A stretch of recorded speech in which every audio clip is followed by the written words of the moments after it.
What's good? What's good? It's your man Rico, the opinionist, this afternoon. Chilling, enjoying the weather, and thank goodness, I guess, for the rain. We'll let y'all come on in to this particular live YouTube video. Y'all, by the way, like, share, and subscribe. Y'all gonna hear a little traffic in the background. I'm about to stroll up here to the Whataburger up here and knock down a water chicken or something. You hear me? So, but anyway, let me get right to it. Oh yeah, like, share, and subscribe. You know your boys on YouTube. Heading to that 500. Then next to that 1,000. Then next to the 1,500 is going down. What's up, Ezel? Welcome, brother. Y'all spread the word, because I have something to say about these particular football games. Let's see.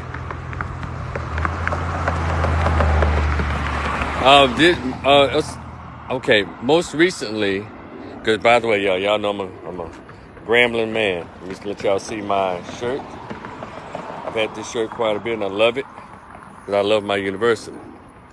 And even if it's something I don't agree with, I'll give my point about it and then I'll move on. But you know, some people think you're not supposed to say anything. So, but anyway, HBCUs have had a long tradition of playing bigger schools, you know, and they get a little money from it. But, you know, we never thought anything was really messed up about it. Some people view it as, you know, testing our teams out to see how well they do up against, you know, well-funded schools. And schools that got teams that got, you know, better practice, everything. Got better practice facilities. Millions upon millions of dollars in support and for their athletic programs and stuff, right? And so it wasn't until Deion Sanders he made this point about when Jackson State, when it came to him when he was the coach of Jackson State, and he said, you know, I'm not going to play my boys up against that team because they're not ready. Give us about a year. He said they got the bigger boys, they got the bigger program, they got the bigger funding, the better everything. And so I'm not going to get my boys all banged up and hurt all up and all that kind of, you know, tearing them apart, tearing up their pride and their self-esteem. And, you know, this is for before the season starts. Then I got to get them all back together, get them healed and patched up so they can play their regular season in the SWAC. And when he said that dawned on me because I never thought about it. I guess I don't pay that much attention to sports. But when Deion Sanders talked about the impact that he made in his shorter period of time that he was at Jackson State, that he made a good point. And so, over the past weekend, Grambling State University and other HBCUs, but I went to Grambling, so I'm going to talk about us. Grambling played Louisiana State University. LSU, championship LSU, whatever. I don't know what they in the Big 10, Big 8, Big 12. I don't know what the hell league they in, but they've always been a big deal.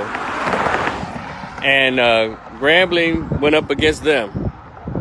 And from what I understand, so I was reading people's Facebook pages and stuff, and Grambling alumni groups and other Gramblingites talking about this. And also I went on YouTube to look up some highlights. And one of the big things that came from that game was, well, two things. Grambling lost horribly, 72-10. All right? Grambling was defeated 72-10. But also, in that game, the conversations were being had about how badly a lot of the young men on our team were banged up. One particular guy was actually shipped to the hospital. I don't know if he's out of the hospital now. But when I heard that story and I heard people talking about it, it reminded me of what Deion Sanders said when he was playing with Jackson State. He said, no, we're not going to put my boys in that ring yet because they don't have the same reality, the same funding, the same recruitment, the same talent that we send a lot of our black boys to these big white schools. We send the best of our best to the white schools. Because in our brains, you know, they get in there, they get on TV and they go to the NFL. And we forget the legacy of our beloved, our legend, Coach Eddie Robinson, among others, who sent plenty of athletes to the NFL from HBCU. And so also, they're talking about the money. And that's what I think Deion Sanders came up with. I heard him say, referred to as money games. And Grambling supposedly received $800,000 or something near there. But hell, like I read somebody else's comment, they gonna need their money. A lot of that to pay for this young man's hospital bills and to heal those young men up. And I saw the highlights. They did all right, but you know, we have to be fair as it relates to the funding and the recruitment, because little black boys in the ghetto don't dream of going to Jackson State or Grambling State. They go to the schools that are always placed in our face, all these historically white colleges and universities. And even in my hometown, little black boys are when they grow up, they want to play for the University of Memphis instead of Tennessee State. And so there goes the recruitment part of it, because a lot of black folks want to send their kids, their sons, to these, what they say, the Big 10, Big 8, and all of that, these conferences. As if the SWAC and the SEAC and the MEAC don't mean a damn thing. And so that's our bad. When we don't have enough blackness about us, enough racial pride to understand the power of unity. And then people love to talk about the civil rights movement, and I didn't think very much of it.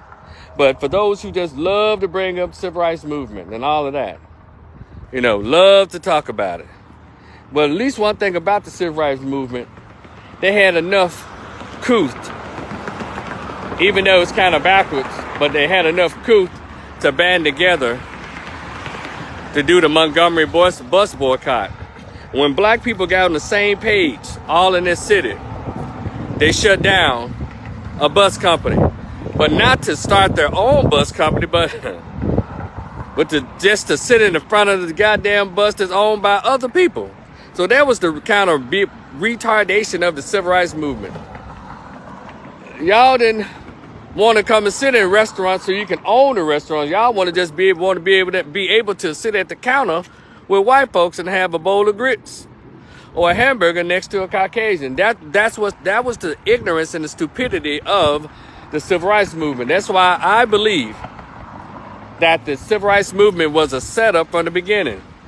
You're teaching people, like, look, we don't want our own. We just want to come live and sit and eat next to you. And guess what? When they did that, all the money went to mainstream America. And so that is what has happened. When white schools decide, you know what? Hell, them little nigglers are running their ball. When they started allowing blacks, they always made sure they got the elite of the black kids. They didn't just open the doors up. Shout out to Jackie Robinson, Joe Lewis, and all those. When they started letting them come in, anything that they can utilize their body, their physical attributes, that's when these white institutions started opening up to black male athletes. Because, see, leave it up to the true white supremacist racists. He don't want a nigga nowhere near him. But the business white racists will say, wait a minute now, we ain't got to love them. We ain't got to be with them. We ain't got to give them any rights. But we can use their vote. We can use, their muscles. And so that's what they did. And black folks, under the guidance of these weird-ass so-called civil rights leaders, they followed them. Dr. King was waking up, but it was too late. They had already destroyed his reputation, so blacks would listen to him. Malcolm was trying to tell you. Marcus Garvey trying to tell you. Ida B. Wells trying to tell you. So here we are. You say, well, Rico, what's that got to do with these black schools playing these money games and injuring their black players? And then people come back afterwards saying, well, we don't have the right recruits. We don't do this. And most importantly, this is the part that pisses me off whenever I hear them talk. Well, man, we need the Grambling and HBCUs, we need the money. Let me tell y'all something. What we need is black unity. And we need to, instead of trying to prove to white folks how good we are, prove to white folks how smart we are, We take our ass to our own universities, bring our top tier talent to our black colleges, and you'll do what they used to do. Beat them white boys' ass. That's why they didn't want to play black players. Did you know they had the Negro Leagues? They were doing just fine, but they pulled Jackie Robinson from the Negro Baseball League because the white boys didn't want to play them black players because black players are genetically superior, athletically superior. And they saw it. They watched it. They saw them black dudes hitting home runs out the goddamn field and across the parking lot. They saw that. Them white boys didn't want that. And so, but instead of us believing in our own race, believing in ourselves, we decide to spread ourselves out everywhere else and weaken our base as a race. Did y'all hear what I just said? We decide to spread ourselves all over the place and weaken our base as a race. So got people believing, hold on a minute.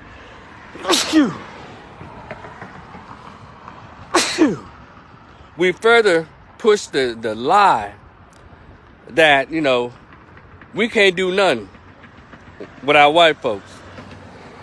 It reminds me of the whole church thing about, I ain't nothing without King Jesus. I can't do nothing. It ain't nothing but God. See that? But see, all you gotta do is remove the word God and put the white man's face in there, and that's who they're talking about. Instead of us leaning into our natural genetic superiority as black folks. I know all you multiculturalists ain't gonna like this. I know all you multiracial diversity and inclusion blacks are not gonna like this. I know the white liberals are not gonna like it. But I'm talking to black people because we're gonna have to get this shit together. It's not rocket science. Just like one thing y'all can take from the civil rights movement is black unity.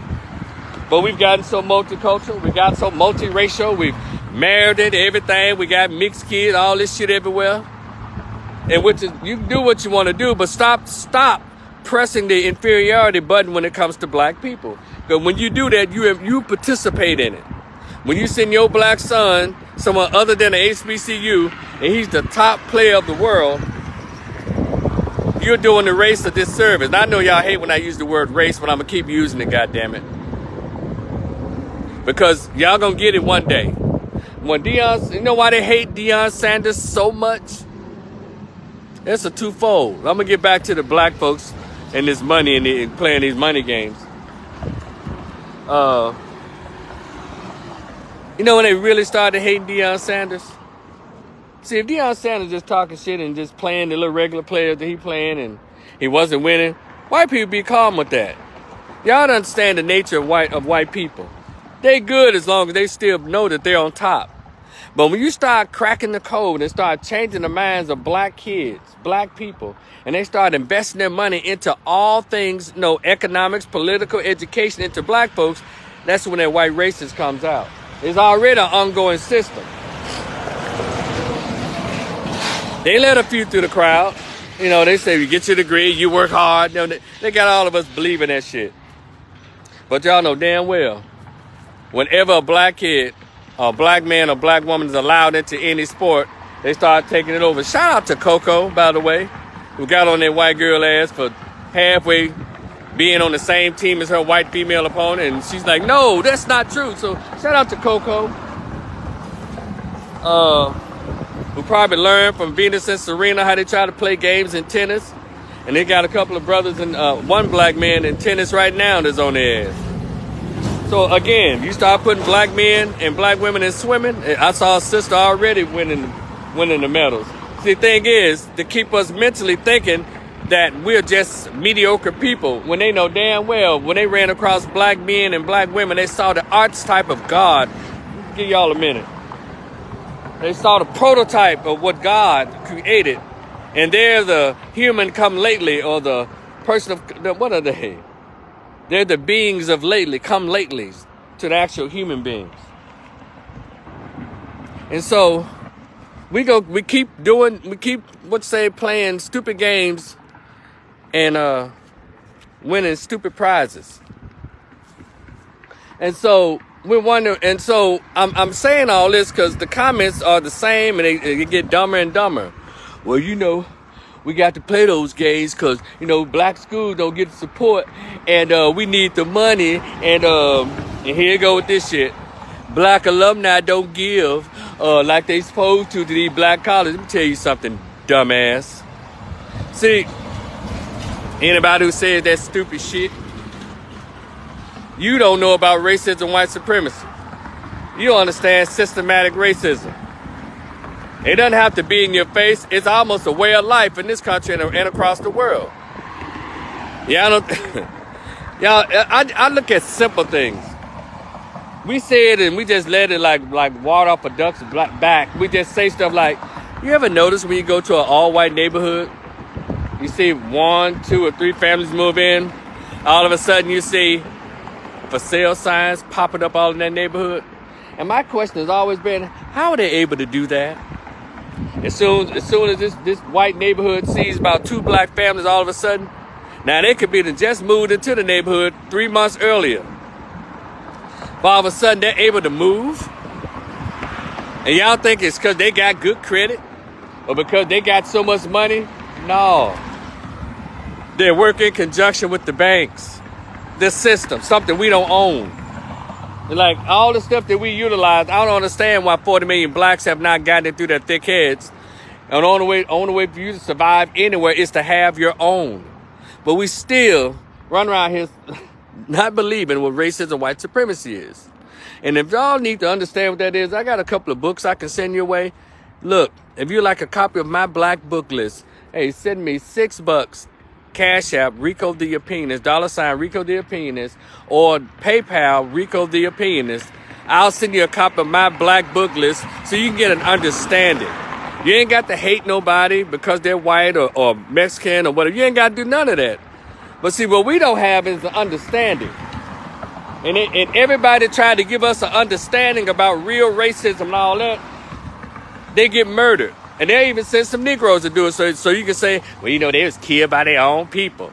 Y'all, you can't be that damn obtuse. You can't be that slow to not recognize that the name of the game is always, so saith the United States Constitution, is to keep the Negro not only 3/5 physically, but to keep him thinking 3/5 in his damn mind. And so I'll say it again. Stop talking about, well, you know, we need more black alumni to give. Y'all, let me tell y'all something. Y'all actually believe that Louisiana State University, Texas A&M, UT Knoxville, University, let me tell you something, Colorado Buffaloes. Let me tell you, look, it ain't about how well the goddamn football team performs. When Deion Sanders took over for the Buffaloes, they had 1-11. But they still had $5 million to pay him per year. Y'all process that for a second. Process it.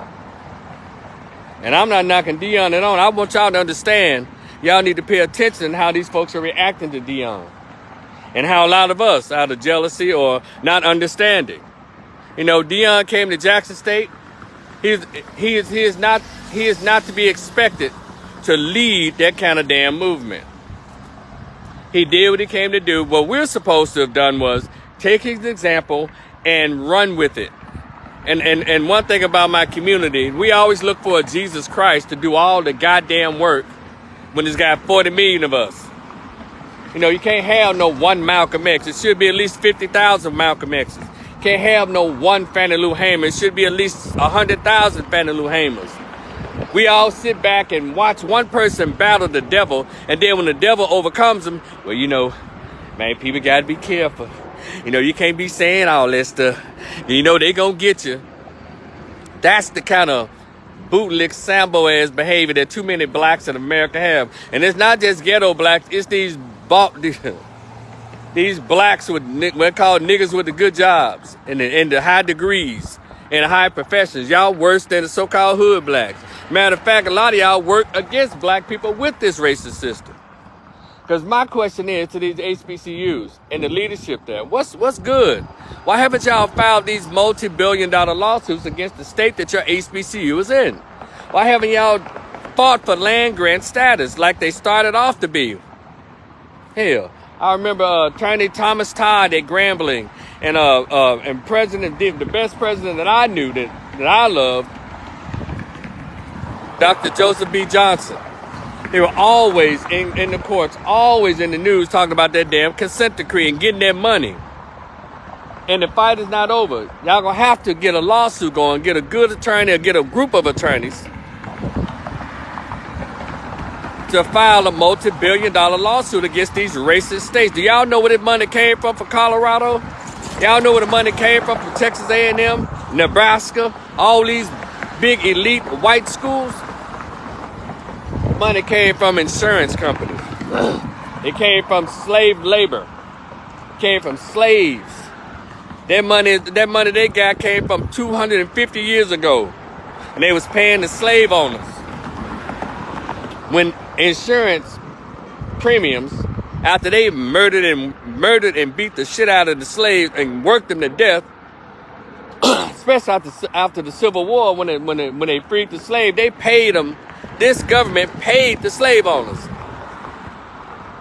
and it's so much money that's around this damn country that got off the backs of blacks. And y'all literally think that white folks and making sure that UT Knoxville has a $1.2 billion and counting goddamn endowment. Y'all think University of California got $8 billion off of just goddamn alumni?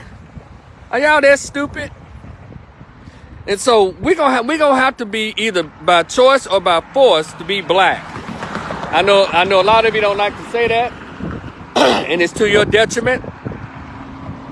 But what if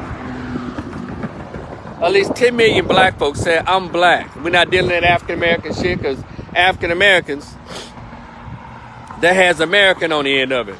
And why the fuck do Americans, if we supposed to be Americans, we have to have our voting rights voted on every 25 years? And approved by the House and the Senate every 25 years. What American does that? Oh yeah, the Negro American. So I just want to share that. And I need you black alumni of HBCUs, and you send your children to the white schools, but you want to talk about alumni giving back. Hell, your most prized possession, the biggest gift you can give to the HBCU is your child. A lot of you send y'all kids. You went to Grambling, you ain't send your kids to Grambling. How the fucked up is that? Debate somewhere else. Or, you know, and y'all know I talked about that a lot. I just found it weird. If you at the black homecomings, the HBCU homecomings, not just Grambling, all across the board, you at the HBCU homecoming, but your child go to University of Nevada, Colorado State, Louisiana State, Louisiana Tech. Get out of here. We're playing games now. We've been here 400 years, and we still don't know how this shit operates. We look at the few successes they've been able to crack through the wall, and we want to put all the weight on them. Say, you're not supposed to expect Oprah and Tyler Perry. You're not supposed to expect Oprah and Tyler Perry to give up their billions. You know what they had to do to get those billions of dollars under white racism? They literally had to pull their pants down and walk backwards in a dark room. But there are those of us who don't have to do that. We have $1 billion to give to HBCUs as a collective. More than that, because we spend trillions and trillions of dollars on other shit that don't move us forward. So, these money games. I know all these Negro male athlete, what I call them Negro athlete experts. We know, man, yeah, they need that competition, man. Yeah, so they need to play against other schools to get that competition. Well, okay, I can go with that too, because, you know, like the brother said, you need to play the world.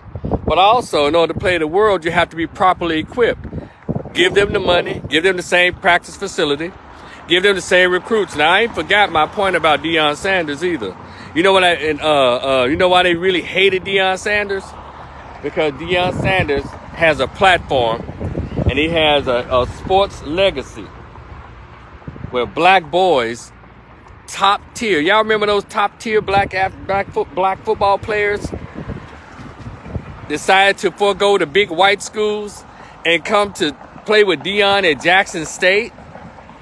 And let you know what they really think about HBCUs. They looking, oh, that ain't nothing but a backyard. Fuck them HBCUs. A lot of us, and you Negro males and females that went to the white schools, y'all got the same old weird ass attitude.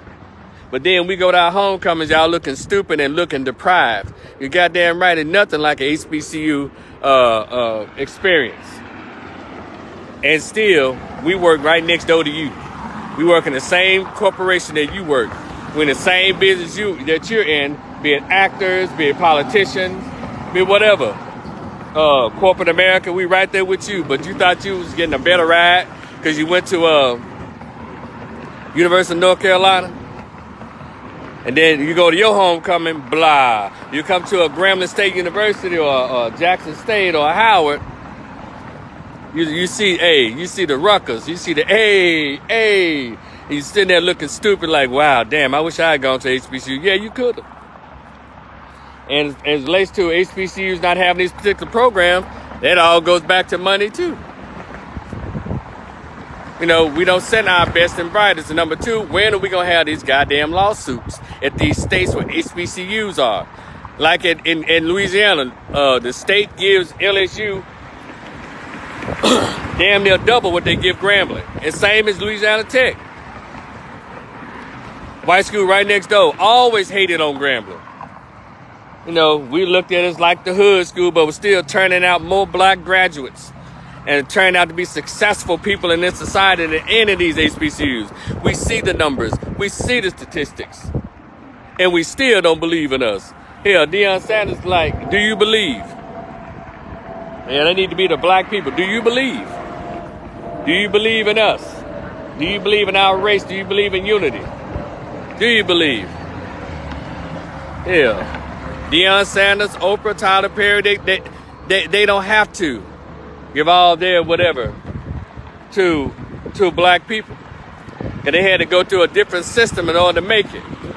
We didn't make Oprah. We didn't make Tyler Perry. Well, they made Tyler Perry, but we didn't pay him. Well, Tyler Perry used, you know, the brokenness of black folks and got really rich. Now he talks down on the very people, which is black women. Now they got us $500 million in studios and shit. But I mean, it is what it is. So I just need us to get more focused and kind of toil around the idea of being black. It's okay. Black is not hood. Black is not ghetto. Black is not thug. Black is not thought. Black is not broken English. Black is not ignorance. Black is not ratchet. It's not hooligan. I know BET and all these and MTV and the mainstream media try to point black as being nigger, but it's not. It's not that. That's not the black that I grew up learning about and witnessing. You know, Booker T. Washington and all those folks. That's not the black that I grew up with. Okay? So, y'all HBCUs, y'all stop playing these money games and stop begging. Don't get beat up just to get that little money. Use your brains. Use a campaign to go out there and get these recruits for your football players. Go out there and get them. And also get the lawsuits to popping. Hell. If your leadership at the university don't know how to do that, get rid of the leadership. Or alumni. A lot of you are attorneys. Y'all can't put together a lawsuit to get the money that's owed. Hell. Unless 40 million of us need to come together and say we demand reparations. It's all about money living in America. It's a capitalist society. If you don't have any dollars, you can't make change. If you don't have dollars, it doesn't make sense. Do y'all understand that? That's for anybody on any level. We live in a capitalist society and we need capital. You don't have to make all these weird ass alliances to get no money. You don't have to put black boys' bodies at risk to get no funk ass $800,000 when you should be suing for $800 million. Y'all, come on, y'all. Damn. I know a lot of them gonna look at me like, yeah, Rico, a hater, you hating again. You talking down, no Grambling. I'm not. I'm the one who still has a brain that's not afraid to fucking use it. Because that's the truth. All I need you to tell me where I'm lying at. That's all. I don't mind the accusations, false accusations. Just tell me where I'm lying at. We're going to have to do better as I'm going to say it again, race. It doesn't make any damn sense. And I agree with Dion. He said it's not a good deal. He didn't let his boys get out there and get all banged up just to try to show whites that we good. Yeah, we can have our own. Let me say this. I'm always tickled. All the millions of black folks that went to see the first Black Panther and hollering Wakanda and all that shit. And here I am again, thinking outside the box. I said, well, you know, when I saw the movie Wakanda, there's all black folks, right? And they were talking about science, science, technology, engineering, and math. You know, that was a black country, a black world. They all had to work together in order for that to happen. So I understand, well, we be yelling Wakanda, but we don't want no real life Wakanda. We like to live, let me say this. It's like black people like to live independent and free through fantasy, through movies. It's the weirdest thing to witness. We don't want to do what it takes to become free. That is, stand up for yourself. And some of us got to die. But what I'm tired of is people, if all these brave black people are dying for cowards. You know, Malcolm X had to die for cowards. Dr. King had to die for cowards. And Ada B. Wells Barnett had to be ran out of Memphis for writing about how they killing black businessmen and white folks because they were jealous of their business acumen. I'm tired of black folks risking their lives for cowards. And Deion Sanders, I don't blame him. Yeah, instead of y'all getting together with the man to make Jackson great and HBCUs great, y'all try to handle the man like he just some old regular visitor. But they get outside of the Jackson State, this man is a world goddamn phenom. And it goes to the saying where people have always said, you got to leave the hood, you got to leave your people in order to become successful. And that's a shame. You know, and it's a shame. You literally have to leave away from around your people, go get success. And then when you become successful, you know, with your own blood, sweat, and tears and your grit, black people think you owe them the goddamn world. When in actuality, they weren't even supporting you. And a lot of times. It depends on what it is. If it's chicken, if it's gospel music, if it's those silly-ass rap music, they'll support you. But if you're talking about something highly intellectual, that'll move our race forward, really forward, and demand that we think about our behaviors, oh, no. See what I'm talking about? I don't get that support. Because everybody, and I'm sure that listen to me, not everybody, but, you know, folks listen to me and they feel accused or I'm attacking somebody. So, I don't even worry about that. I just make sure, all I do is make sure that I put my word out there, that it can be said on record that Rico said something about this. You know, he said something about that. He pointed that out instead of sitting in silence and let us just die off without a fight. But anyway, y'all, I digress. I'm going to stroll right on up here to go get my water chicken or water chicken strips or something. Mainly want those French fries. Love the French fries at a Whataburger. Man. So anyway, like, share, subscribe. It's your man Rico the Opinionist. And again, if you like a copy of Rico's Black Book List, hit me up. Cash App, Rico the Opinionist. PayPal, Rico the Opinionist. Hit me with the $6 and an email address. Send me an email address, and I'll be more than happy to send you a copy of my book list, because we need to understand what racism and white supremacy is and know it when we see it and hear it. All right? Y'all be cool. I'll talk to y'all later. Peace.